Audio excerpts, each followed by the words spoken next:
आज हम पितृपक्ष 2020 प्रारंभ और समाप्त तिथि, पितृपक्ष का महत्व, पितृपक्ष श्राद्ध विधि, श्राद्ध कर्म के प्रकार का वर्णन करेंगे। इस साल समाप्ति के अगले दिन नवरात्रि का पावन पर्व 1 महीने बाद शुरू होगा। ऐसा इसलिए हो रहा है क्योंकि इस बार श्राद्ध खत्म होते ही अधिक मास लग जाएगा, जिसके कारण नवरात्रि का पर्व 28 से 30 दिन के बाद मनाया जाएगा। ज्योतिष गणना के मुताबिक 160 वर्ष बाद लीप ईयर और अधिक मास एक साथ पड़ रहे हैं और चतुर्मास भी इस साल 4 माह की बजाय 5 महीने का होगा। चलिए बात करते हैं पितृपक्ष 2020 प्रारंभ और समाप्त तिथि। पितृपक्ष प्रारंभ तिथि यानी कि पहला श्राद्ध, जिसे हम पूर्णिमा श्राद्ध भी कहते हैं, 1 सितंबर 2020 को पड़ रहा है और पितृपक्ष समाप्ति तिथि यानी कि 17वां श्राद्ध, जिसे सर्वपितृ अमावस्या भी कहा जाता है, यह 17 सितंबर 2020 को पड़ रहा है। चलिए जानते हैं श्राद्ध कर्म के प्रकार के बारे में। पुराणों में तर्पण को 6 भागों में विभक्त किया गया है।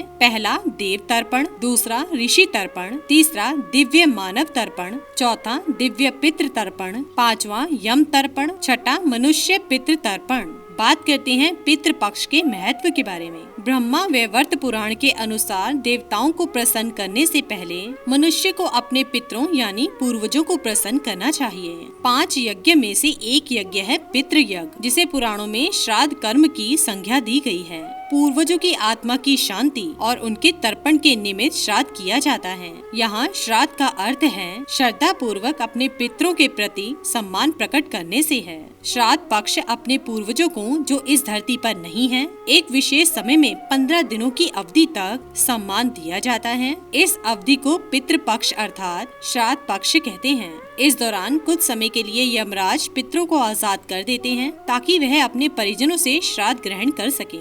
हिंदू धर्म में श्राद्ध का विशेष महत्व होता है। पितृदोष को सबसे जटिल कुंडली दोषों में से एक माना जाता है। पितरों की शांति के लिए हर वर्ष भाद्रपद शुक्ल पूर्णिमा से अश्विन कृष्ण अमावस्या तक के काल को पितृपक्ष श्राद्ध कहा जाता है।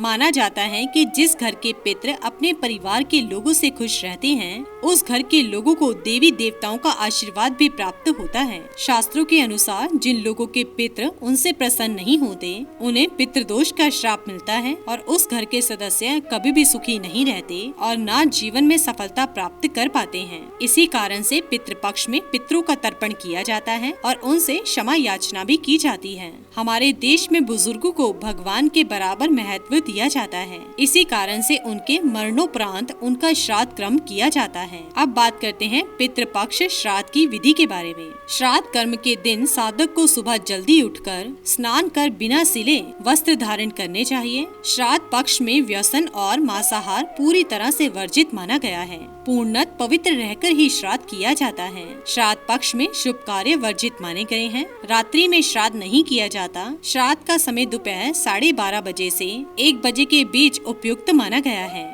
कौओं, कुत्तों और गायों के लिए भी अन्न का अंश निकालते हैं, क्योंकि ये सभी जीव यम के काफी नजदीकी हैं। श्राद्ध में तिल, चावल और जौ को विशेष रूप से सम्मिलित करें। इसके बाद अपने पितरों का मनपसंद भोजन बनवाएं और उन्हें तिल अर्पित करें। उसके बाद पितरों के भोजन की पिंडी बनाकर उन्हें अर्पित करें। पुनः भांजे और ब्राह्मण को भोजन कराकर उन्हें वस्त्र और दक्षिणा दें। श्राद्ध के अंत में कौओं को भोजन अवश्य कराएं, क्योंकि पितृपक्ष में कौओं को पितरों का रूप माना गया है। इसी के साथ ही दोस्तों, अगर आपको ये वीडियो पसंद आया हो तो इसे आप लाइक कीजिए, अपने दोस्तों रिश्तेदारों के साथ शेयर कीजिए और सब्सक्राइब कीजिए। साथ ही साथ बेल आइकन को प्रेस करें ताकि नया नोटिफिकेशन आप तक सबसे पहले पहुंच सके। धन्यवाद दोस्तों।